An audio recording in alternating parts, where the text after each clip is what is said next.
NFL Week 14 is here. I'm here with Ron. I've got one very important question to ask you, Ron. Why won't Baker go away? He was just signed with the Rams. They say he may play on Thursday. This is sensory overload for me. I feel like when the elections happened, I was through with the annoying, reoccurring themes that would come up with the political ads and the text messages, and every day it's Baker this, Baker that. I'm sick and tired of it. When's he ever going to go away? And is he going to do any good for the Rams? Why would the Rams sign him? Are we talking 2023? Because the Rams aren't going anywhere in January this year. They're staying home. Is this an audition for 2023 in case Stafford says I'm done? I have a feeling that Stafford's done. Mm-hmm. Yeah. Have you don't have that same feeling? I'm not as close to the Stafford situation. He's got his ring. He's played all his years. If it's the kind of injury that won't go away, that's going to linger, I understand possibly retiring. But there's the competitive juice in these people that he's young enough in today's physical fit world that I would think he would give it one more go. I guess they just don't have any confidence in the quarterback situation that they have there. And who knows? Maybe they're playing keep away, but that doesn't make sense either. It is a strange signing. I'm not sure why they would want to even entertain the thought of bringing him back next year. I just don't see it. I feel like Baker has proven that he's not going to do anything anywhere, as far as I'm concerned. Do you have any hope at all in his success with anybody? It would take a better offensive line than the Rams currently have. It would take a complementary running game, which the Rams currently do not have. And the wide receiver group is Cooper Kupp and a bunch of unknowns that haven't been integrated into the system. So this isn't a winning situation for him. I think Baker Mayfield's career right now, I envision it as being somewhat like Colt McCoy in Arizona, a relief pitcher that can certainly fill the bill for a few quarters, but if you have to rely on him for a whole season, I don't think he's taking you to the playoffs. Yeah, but he's got an attitude issue that just rubs people the wrong way. I don't know why you would entertain that in your clubhouse. But enough about him. A little bit of good news. Jimmy G might be back for the playoffs. He does not need the damage is not as bad as we thought. And as somebody with San Francisco futures and just a general feeling of empathy for a team that just gets decimated with injuries every year, you'd like to see the best teams face off in the best possible scenarios that they can. And, I don't know how they're going to do, but I think they've got a pretty big problem this weekend. What do you think?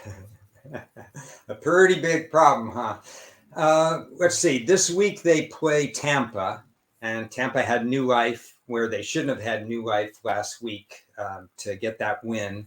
San Francisco's defense, they're going to batten down the hatches and do what they've been doing all year and shorten the game and hope that Purdy doesn't lose the game for them. The more game tape that appears on Brock Purdy, the easier it's going to be for opposing defenses to scheme. I don't think Tampa's quite ready to scheme for Brock Purdy because it's too early. We don't have enough game tape, number one, and also Tampa has a short week this week. So that works in San Francisco's favor. I would just say probably expect a defensive struggle. I had heard, do you remember from your draft preparations? Because I heard on another show that there were actually 4 notable draft prognosticators that said that Purdy should have gone in the first round. This is before whatever year he came out, that he was first round quarterback draft material on some people's draft boards. Do you have any recollection of how he stood on your scale? I'm going to look it up right now as we speak. I'm going to go to Tampa Bay's page. I only have 2 pages on each team, so I've got to have something on them. Let's see where I got to go way down here to Tampa.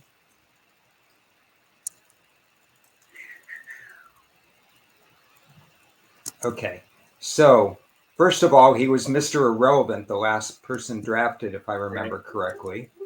I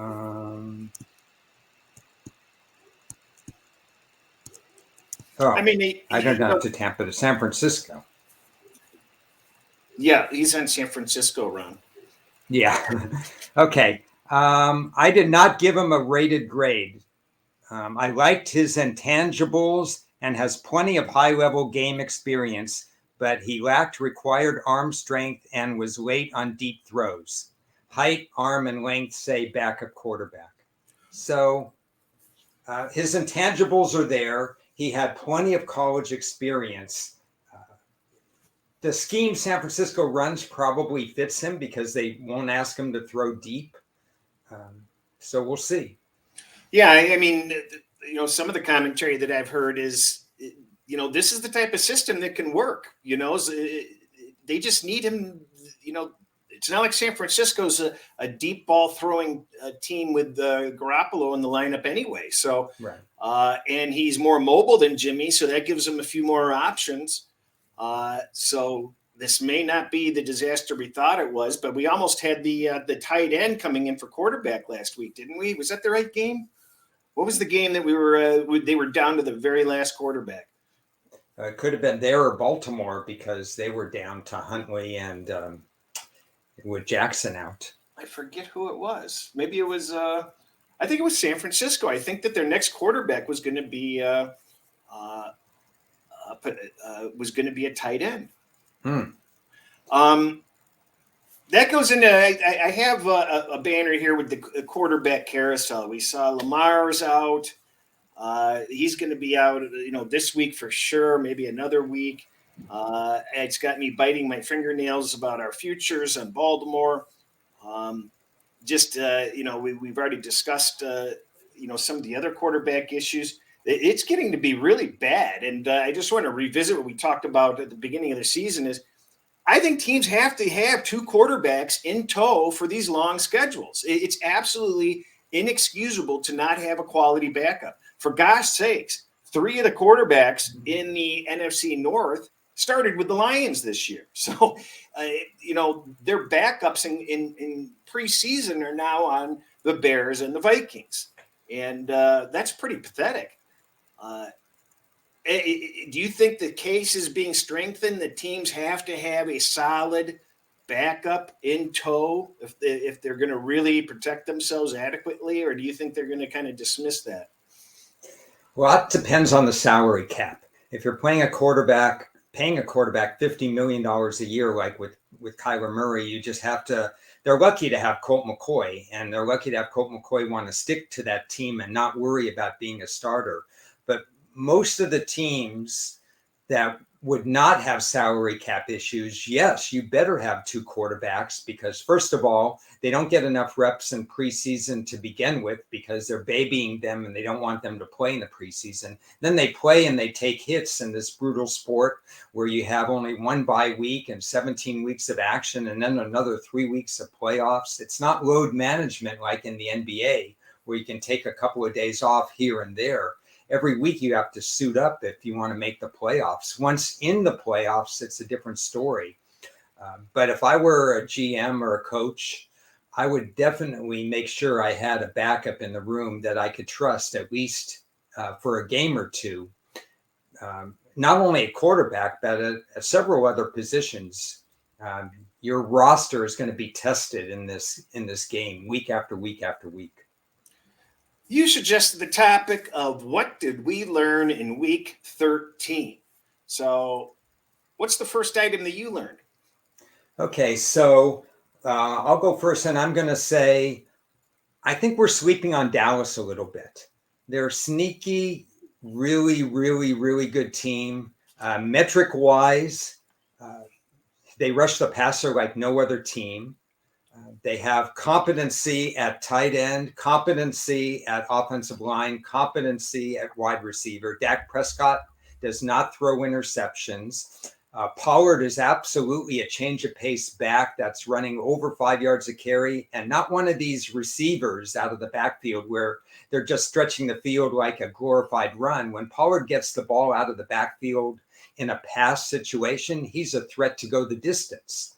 So Philly has been carefully put together by their GM, but I think we're sleeping on Dallas a little bit. I have Dallas higher rated than Philadelphia right now.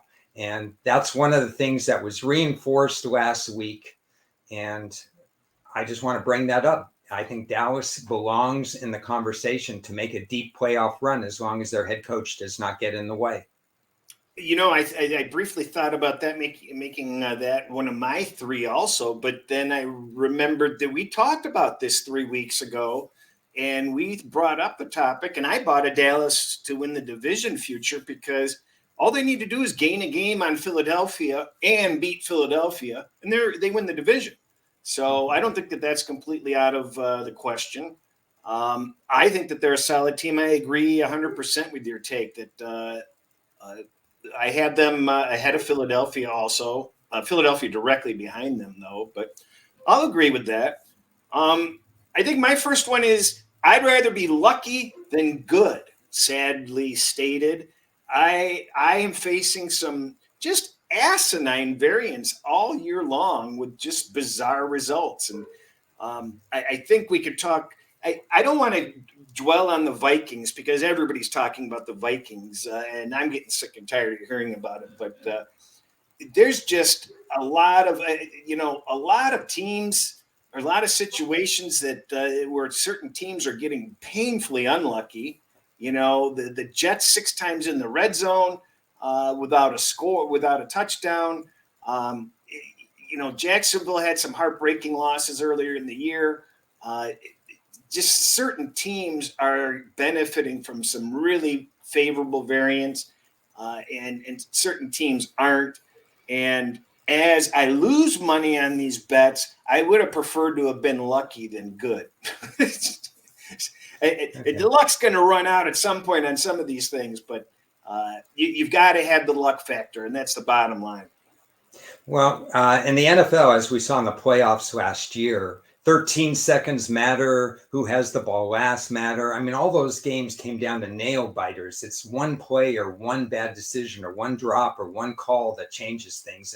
I will say this about Minnesota: winning is contagious, especially for new coaches. And they went ahead and got some wins that they probably didn't deserve this year. But you're playing right into my number 2 area of what did we learn.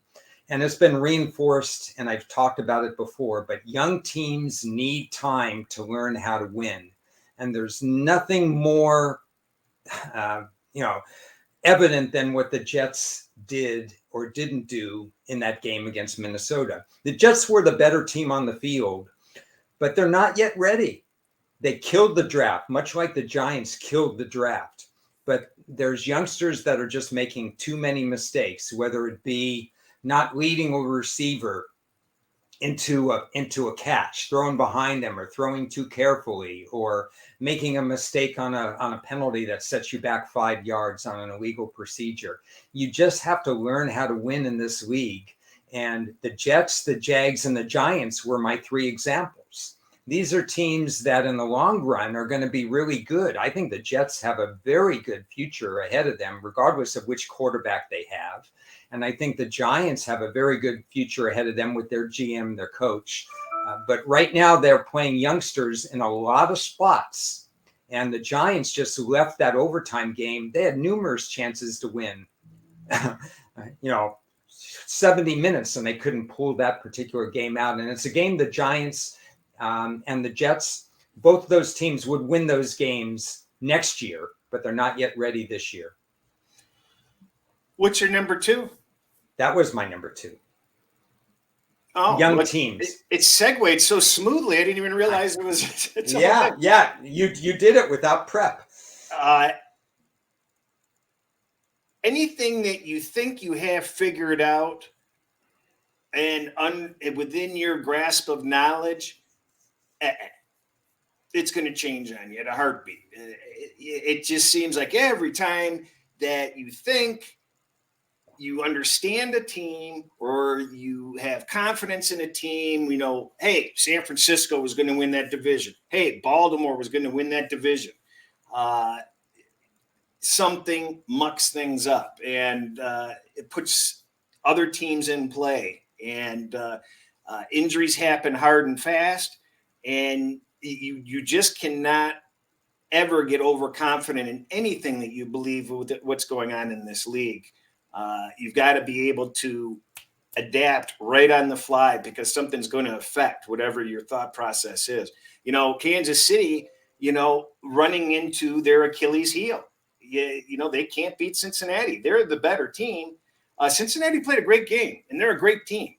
But Kansas City 0-3, that's a thing now. That's a realistic thing. So, a lot of people bet on Kansas City, expected them to win, and our tickets get thrown, torn up. So that'd probably be the second thing, is just to always remember, when you think you have it figured out, you don't have it figured out. It's tough when you have 16 new coaches in a 2-year span when half the league is turning over their coaches. And we're just talking head coaches. What about assistant coaches, defensive, offensive coordinators, and so on? I've got a pretty good handle year in and year out on teams coached by Bill Belichick and teams coached by Mike Tomlin. But how to figure out Nick Sirianni in a short period of time, it took half of the season, for example, last year, Philly, to realize that, hey, they didn't have it figured out, and now they have it figured out. So if they don't have it figured out, we're not going to figure it out. We have to get inside their heads. You somewhat segued into my third thing because you have Kansas City losing 3 times to Cincinnati. And basically, with apologies to Josh Allen, the 2 quarterbacks that are the best in this league are Pat Mahomes and Joe Burrow. And there's no question Joe Burrow is ahead of Josh Allen, in my opinion, because Josh Allen has a wonderful GM, a good tight end, great wide receivers, a solid offensive line, some good running backs. And Joe Burrow has a makeshift offensive line, somebody at tight end, I can't remember who. They have good wide receivers. They're not running well at all. They do have Joe Mixon, but their yards per carry is very soft. Basically, Joe Burrow is Andrew Luck reincarnated, and let's just hope Joe Burrow has a longer career than Andrew Luck, and maybe Cincinnati understands protect your investment, because Joe Burrow is absolutely the real deal. Well, it's amazing how we're segueing into these without even knowing what we were going to say. But my number 3 is welcome the new guard. And whether it's coaches or whether it's players, there's a transition of the older coaches seem to be, Belichick seems to be a little overwhelmed. Lovie Smith can't coach his way out of a paper bag. It just, you've got all these great new players. I've never seen more spectacular wide receiver play and catches ever. Absolutely. I mean, we have seen once in a lifetime catches. I don't know how many times this season. And we're seeing teams develop and excel at a very unusual rate. And we're seeing teams decay at an unusual rate. And it's basically the changing of the guard. You've got to, like, when people are sitting there holding on to their priors, when we're talking about gambling, how can you hold on to the priors? You have to, the priors are meaningless with all the change that's happening and all the turnover that's happening. The priors can't be relevant, after a short period of time into a new season. Yet I hear people bringing up priors, and I just don't think that they count for as much as they used to back in the day, where it's an advanced, fast-moving world we're living in. And these kids grew up with TV and big games their entire lives. In our generation, being on television and being on a big game was a big deal. There's a lot of different pressures and stuff. These kids are recruited, as early as before they enter high school, and they're already on the radar of teams. And by the time they even get here, they've been through all kinds of big pressures along the way. It's just you have to just realize everything's changing very fast and just adapt to it. Adapt. That's what I was going to say. Adapt or die. Nick Saban hated the rules that sped up games and his defenses couldn't get on the field and all that stuff 5 years ago at Alabama. What did he do? He started playing their game and he adapted. Andy Reid adapted. He said, I'm not going with the vanilla Alex Smith. The game is changing. I'm going with Pat Mahomes. Jalen Hurts, to your point, has plenty of big game experience. He played in national title games. He's done all these things. Tua has played in national title games. They're ready for the big stage, and the new coaches are taking advantage of it. I'm curious, and I said this earlier today, whether Bill Belichick adapts to the new world of speed, because his New England offense, with the exception of Randy Moss for a couple of years, lacked deep speed. He drafted a couple of players that have speed now. I think this is a speed football game. You're seeing it at linebacker. You're seeing it at rush defensive end. You're seeing it all across the offensive formations. It's time for Bill Belichick to adapt, and he's starting to draft faster players. I think New England falls behind if they don't go to this current trend of fast break football. Yeah, that kind of reminds me as a Michigan Wolverine fan watching Michigan get their ass kicked every time they faced one of these teams that had nothing but speed, and just being so envious and realizing, what are we doing here? You've got to have players like that on our team going in the future, and they've graduated to that. Yeah. That segues into the topic you wanted to talk about, and I've got it scrolling there at the bottom. I'm actually sick and tired of talking about head coaches. But I agree with you wanting to bring up the topic again because you just can't go by a weekend. What did you want to say on it? Well, if you're going strictly by metrics, if we each have our different way of handicapping games, but they overlap, of course, with the metrics and the situations and everything else that goes into it. But you've got to factor coaches in there somewhere. And one thing that I was thinking about last night is, in today's game, is it dangerous to hire a defensive head coach with all the offensive firepower that's going on? Because Dennis Allen is a defensive head coach, and he can't coach his way out of a paper bag offensively. A lot of people point to the fact that, hey, had the running back got one more yard or this or that or whatever. But this started in the first quarter. His third down plays were atrocious and didn't set up his fourth down plays. His first down plays were very predictable on a day that Andy Dalton was threading the needle. Andy Dalton was not the problem at all. He had some masterful throws under pressure and in traffic. And then not playing clock up 13 points, realizing that you're not just playing the other team, but you're trying to shorten the game because your defense is doing a wonderful job, and letting Brady get in rhythm the way Brady has gotten into rhythm time and time again. Dennis Allen does that. Lovie Smith does that. The Denver coach does that. Jeff Saturday's been overwhelmed in his coaching thing. At some point, that has to factor into the handicap equation, whether we like it or not.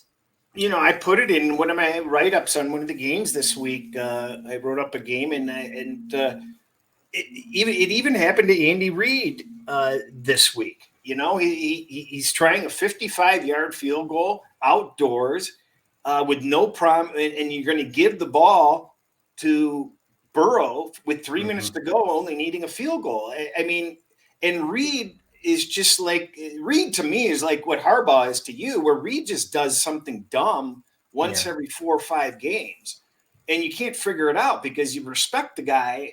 He's a great coach. There's a lot of great things about him, but he's just brain dead on a in-game move oftentimes, and it's just surprising. But it's happening every single week where head coaches are costing themselves games in circumstances where they should have somebody hired to say, hey, do this, do that. Don't forget about this. Don't forget about that.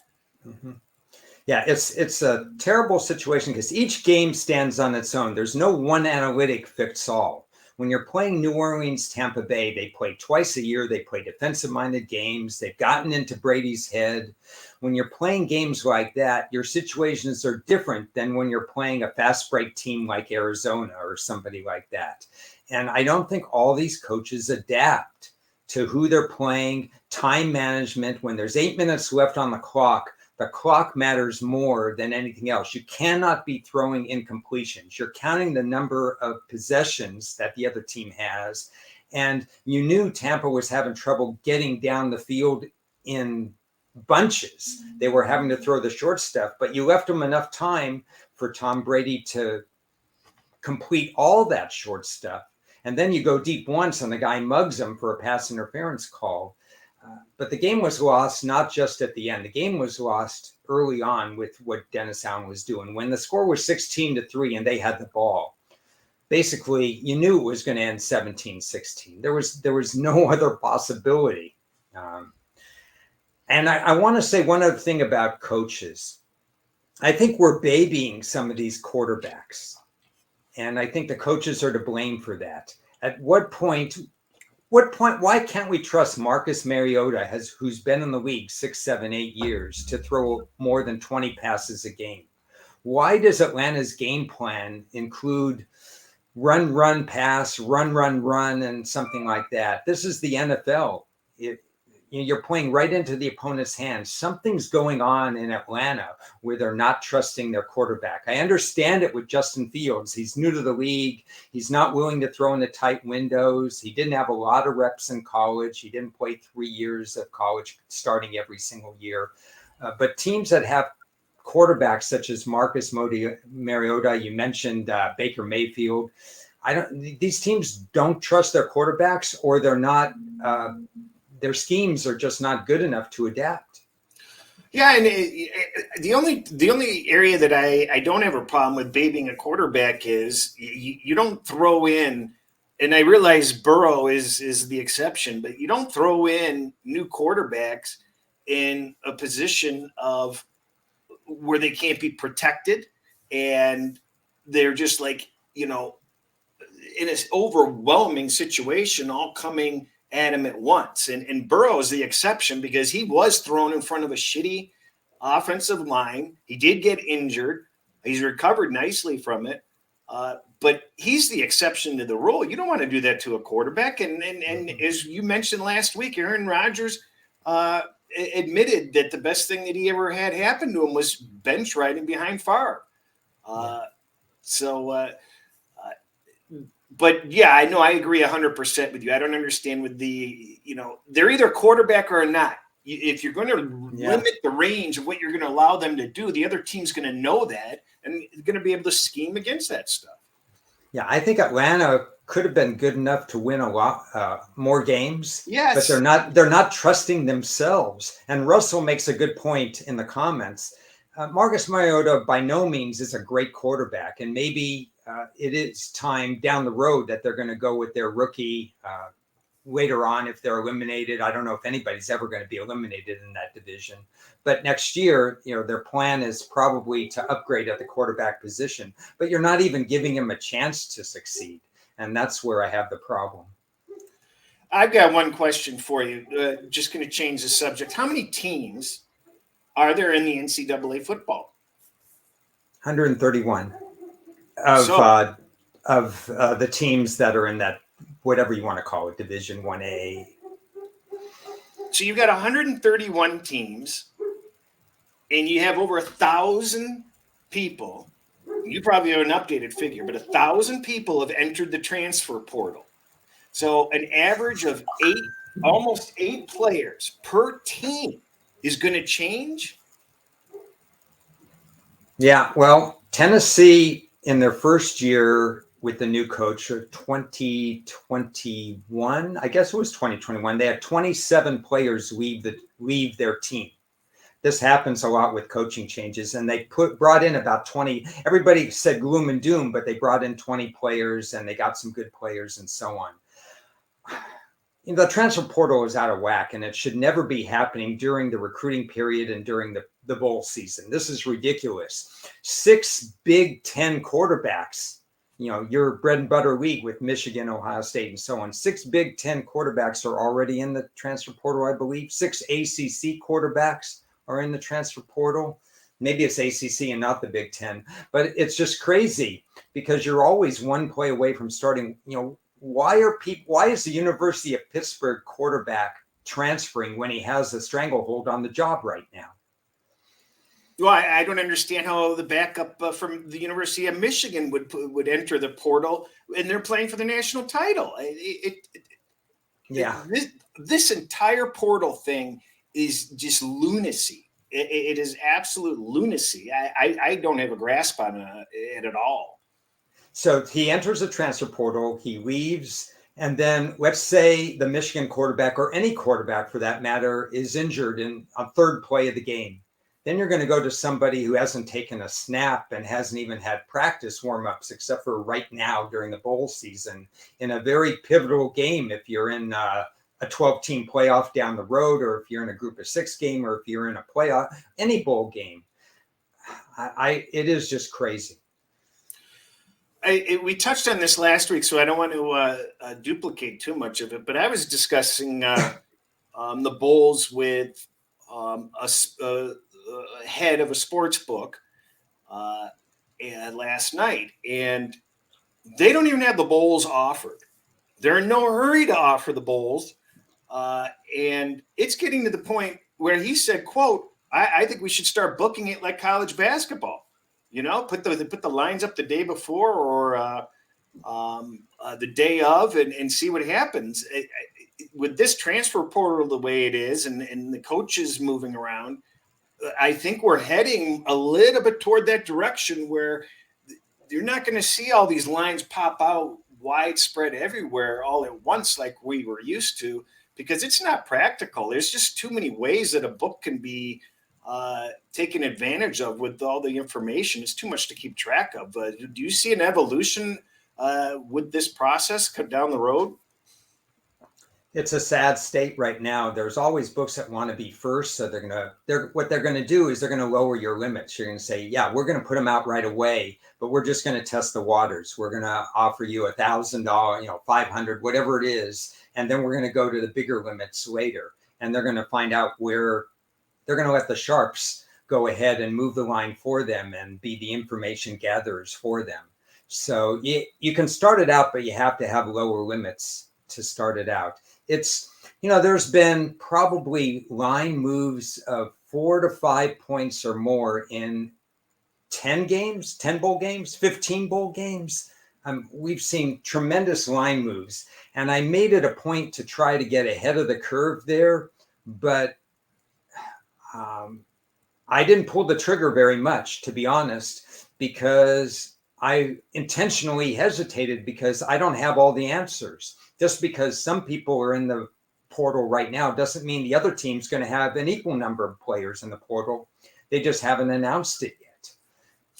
Yeah, in touching on the subject we mentioned last week, I just want to know what the hell I have that I'm going to be dealing with. And if I miss a 5-point line move and I can't bet that game, oh well. Because you get some of these games that move 5 points one way and then they move back 7 points. And it's just outrageous. And as I touched on last week, there is information readily available to people that is not public, that people are making moves behind the scenes. Some of the sports books know whether players are going to play or not early, and they're making their adjustments and making their offerings more enticing on in those situations. And you're getting kind of hosed because you're at a deficit of knowledge that they have that you don't. And there's other bettors, shaping markets that have that knowledge that you don't, creating a false value. And I'm give me until the day before the game or the day of the game, probably for most of my bowl bets this year.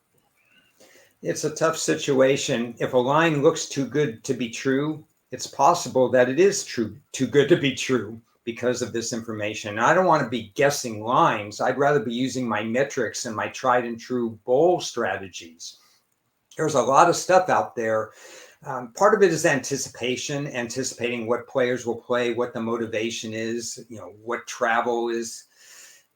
Do they want to go to the bowl? Do the fans want to go to the bowl? Are they stuck in purgatory? Does a team like Clemson or Oklahoma that, they're used to big bowl games, do they care about playing in the Poland Wheat Eater Bowl or whatever the names of some of these bowls are on a Tuesday instead of on New Year's Day?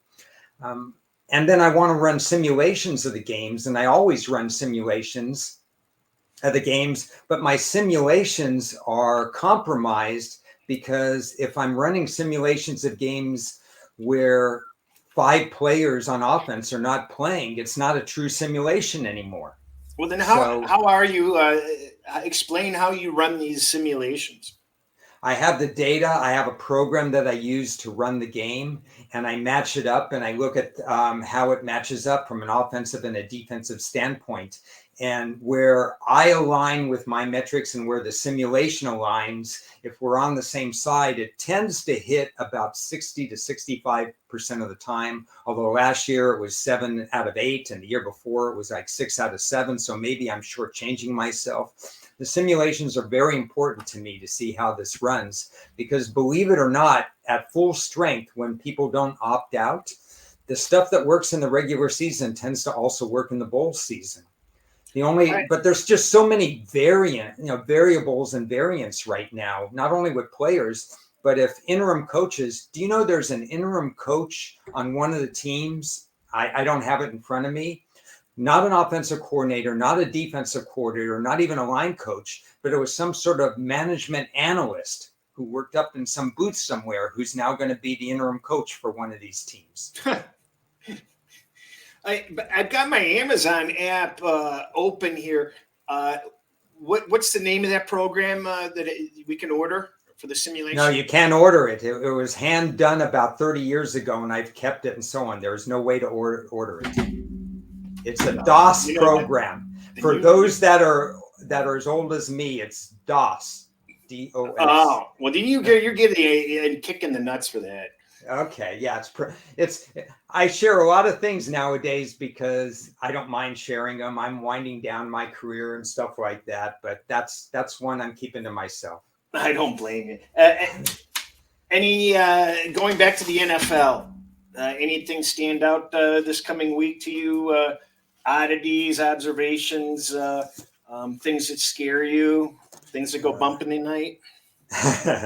Everything scares me these days with these day and age. You know what's scary is, other than Lovie Smith, Cleveland wins a game by double digits with Deshaun Watson, and they don't score an offensive touchdown. Yeah. I mean, they looked as bad as you can. He looked as rusty as you can look. And yet on paper, it looks like, 27-14. Did you read the box score? I mean, these are things that you have to look at how poor if Cleveland can play Houston every week, maybe that works. But now they're heading to Cincinnati, and Watson better clean up his act really quick playing Cincinnati. I'll tell you one thing. My betting sonar is triggered on that Cincinnati-Cleveland line because it just feels like they're telling you who's going to cover that game with where that line's sitting. Well, it opened somewhere around 4.5. That's the first I saw it. I don't know what you saw it. And I have to be honest, I that is one of my early plays. I said, there's no possible way, due to Cincinnati beating Kansas City and Watson, all the what's going to be, that line can stay at 4.5.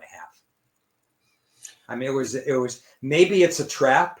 Yeah, but you're talking about predicting the line movement. Right. When it's all said and done, who's your money going to be on by the end of the week if that line closes 7? Well, my money's going to be on both sides, and then I'll take a closer look at the game. To be honest, I would probably keep more of a percentage of my money at 4.5 because I feel like that's just too much line value for me. My power ratings would support a 7.5. They don't support a 4.5. And I'm not much of a favorite bettor. And Cleveland hasn't shown me enough of a defense. We've talked about it. Why is their defense underperforming? And Cleveland already holds a victory over Cincinnati, I believe. So Cincinnati needs this division. If there's a tie at the end of the year between Cincinnati and Baltimore, divisional record will come into play. Yeah. And so this is a game that's more meaningful in so many ways for Cincinnati. And more of my money, one way or another, will probably be on that 4.5 because I think that line was just not warranted. Yeah, and just for reference, Cincinnati's 1-3 in that division, so they are going to have to get ahead of Baltimore to win that division, more than likely. Yes, That's just a really fishy line. it To is. me, it stands out to me as I'm not falling for the banana in the tailpipe. Uh, Anything else stick out to you? The 17 on Dallas actually came exactly on my numbers for once. I think Me that's a too. fair line. Exactly on my number. Were you Yeah. surprised at the Buffalo line? That's on exactly on my number also. Okay. Yeah, I shaded it a little lower because I didn't believe they would put it that high. So I understand that being close, but I was just a little surprised at that because there was been some Jeff's love most of the year, and then all of a sudden you have this big line. What were your thoughts on the Ravens and the Steelers line? That's a tricky line. Let's see, the Ravens and the Steelers. I don't remember what it is now because I didn't have a chance to look this morning. It's Pittsburgh by 7 now. Pittsburgh by 7. Wow. That's in that series, you can't possibly do that. It's only 2.5. I'm just testing you. Yeah, no, yeah. I think it's still, if it reaches 3, it's a breaking point, a tipping point for Baltimore because of the intensity of the series, and these teams know each other inside and out. You don't have any rookie head coaches in this game. You have 2 coaches who have schemed against each other for years and years and years. We've seen backup quarterbacks cover in this series before. So any time, if the line touches 3, it would point me Baltimore or no play. Yeah, well, you were asleep at the wheel because it was 3 all morning, and the drive-through closed on you when you were hungry. No, well, I was out there playing tennis, sorry, but I'm more interested in what the closing line is for a game like this than the line movement in the middle of the week. I don't know if that makes sense to everybody, but it makes sense to me in terms of where the line ends up in a series such as this. Here's a question. Where do you think that Minnesota-Detroit line will finish? Now, Detroit has been bumped up, if I remember. They're like 2.5 now. Minnesota opened as the favorite. Circa is at 2.5 minus 15. Yeah, I have a lot of negative indicators on Minnesota in this game, but that's counteracted by the fact that my power ratings do not support this line, that the line at best should be pick 'em. I don't see how Detroit should be favored. Records aside, because records can be misleading, I don't think Detroit has earned the right to be favored over Minnesota and Kirk Cousins. Okay. Tough one for me because I have situations that definitely favor the Lions, but power numbers that definitely favor Minnesota. So it's probably going to be, well, one side's going to be right and one side's going to be wrong. To answer the question, I think that there's certainly Minnesota money in the marketplace that's going to come in, and they're going to patiently wait to see if there's any indication that it's going to go up to a 3 in my book. But there will be Minnesota money coming in. I agree. Yeah, if it touches 3, I think it would come off 3 within 15 minutes. It just depends on the time of day and exactly when it happens, because that might be a situation where people want to bet big money. But I think people would be too anxious to allow that 3 to sit there. Right. The trailing 5 weeks on these two teams has Minnesota number 29, and believe it or not, Detroit is number 1 in the NFL last 5 weeks.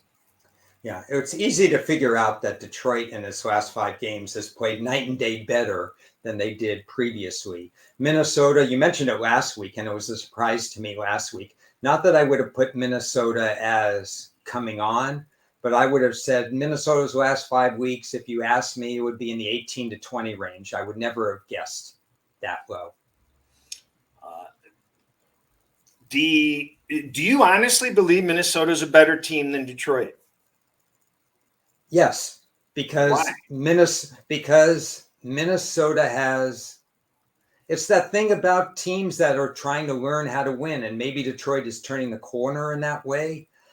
But I think when push comes to shove, I would trust Minnesota winning that game more than Detroit. They're relatively equal in talent, although Justin Jefferson is somebody that's pretty much unguardable. Certainly, the Lions are going to have a tough time with him. Kirk Cousins is incredibly accurate.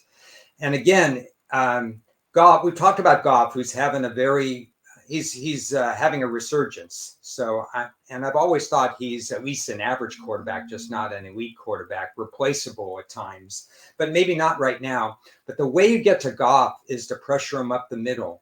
Minnesota has that ability to pressure him up the middle. I can tell you that if Minnesota doesn't get there with their pass rush, Goff's going to love throwing against the Minnesota secondary.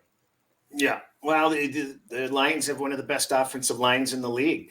So it's going to be very interesting. That's where the game is going to be decided. I'm not so sure. It's going to be interesting to see who's favored to win that division next year. Next year. Well, yeah, we'll see what happens. Detroit will have 2 high draft picks. If they can do anything like the Jets and Giants have done and take those draft picks and make them into usable entities right away, that will speed up the process. This is going to be about the draft for Detroit. Can they replicate what the Jets did, especially, and Seattle for that matter, who's really replenished that roster? Well, they haven't even been playing with their number 1 draft pick until last week. So they're just putting him into the lineup. He was in the lineup of Williams as a decoy last week. And now you're going to add 4 first 2-round picks next year. You've got 2 first rounds and 2 second rounds. It's going to be pretty interesting to see what they do. The big flaw with Detroit is Campbell's he's a liability with strategy and in-game management. And I didn't watch the last game because it was already over by halfway through the first quarter. But every single game, he makes a time management problem or error, a strategy error, a 4th down decision error, some sort of an error on strategy that's avoidable. And I think if Detroit loses the game this week, I think it's going to be on Campbell. Something he follows up. They have modest defensive numbers so far, so I'd like to see them build around Hutchinson because he can make other people better. But if they could build around him, I'll have to study their coordinator. I don't know if I don't even know who Detroit's defensive coordinator is off the top of my head, but I'd like to see them play a little bit better defensively. Well, their offensive coordinator is he's working a miracle. They're saying he's going to be an instant new coach hire, and everybody's disappointed they're not going to be able to keep him.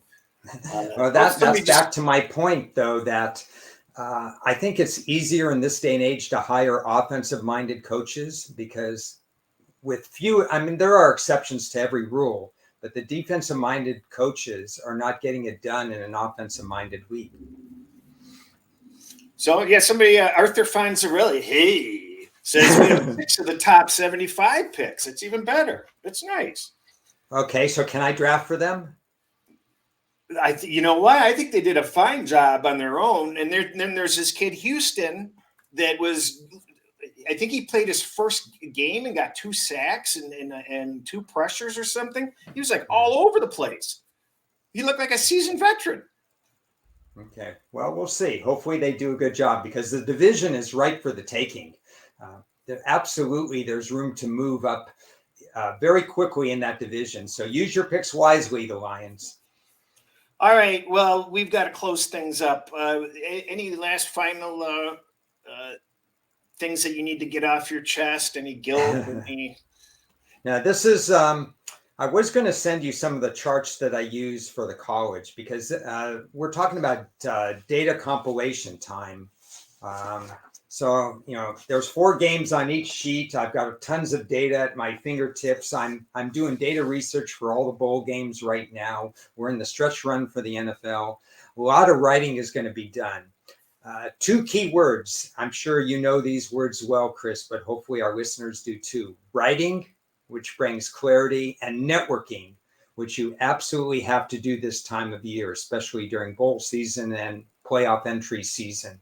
Just because a team needs to win to get in the playoffs doesn't mean they are going to win to get in the playoffs, because if they need to win to get in, they weren't good enough in the first place. Networking and writing, that's what's going on right now with me. You know what? I forgot to mention something that kind of makes me squeamish. It kind of triggered a little stress in my brain. Is when I first started seeing the playoff scenarios and the elimination scenarios, and boy, is that god awful annoying to kind of factor into your handicapping, which we're going to get into. Probably start talking about that next week. Because you kind of touched on it. Teams that get into must win, must lose is what I call them. Mm-hmm. Yeah, it definitely, all those scenarios play at you. It has nothing to do with what futures you have or not have. It's really about all these scenarios, and the players are human too, the coaches, so they read the noise in the background too. Some handle it better than others. But when we get into the final 4 games of the season and the weather changes in some of these games, and it's a little bit more stressful, every play matters, fourth quarter decisions, and then it's survival of a war of attrition, really, because the rosters are still thinning out. We had a lot of injuries, not just to the quarterbacks that you mentioned, but we lost some key players last week for the rest of the season. And it's disheartening to see the number of injuries go up year after year after year. So at some point, you got to have the 2 buys in the NFL. But right now, we have to take a close look at rosters when we're making decisions and who to bet in December and January. And let's not forget the unfairness of a team having a bye. And did they start week 4 this year? I think they went 4 games. Week 5 was the first buys, and then they're playing 12 consecutive after that.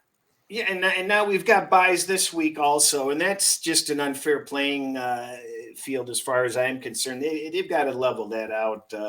If week 14 is just too late, when you've got teams that haven't had a bye since week 5, it's we're just about cashing our Chicago Bear tickets, and one of the reasons is a new coach, late bye week. Those combinations are just deadly to these new staffs. The Bears, with a whole new staff and no room to make decisions or changes on a week-to-week basis, have to wait all the way till December before they have a full week off.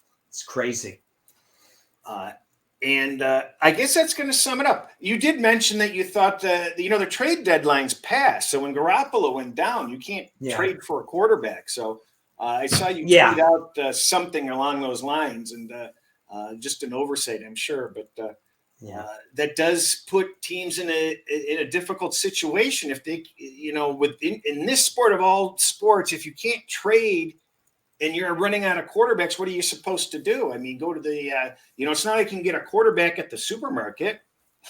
The Rams got Eric Weddle out of the supermarket last year, so maybe there's a quarterback that retired. Yeah.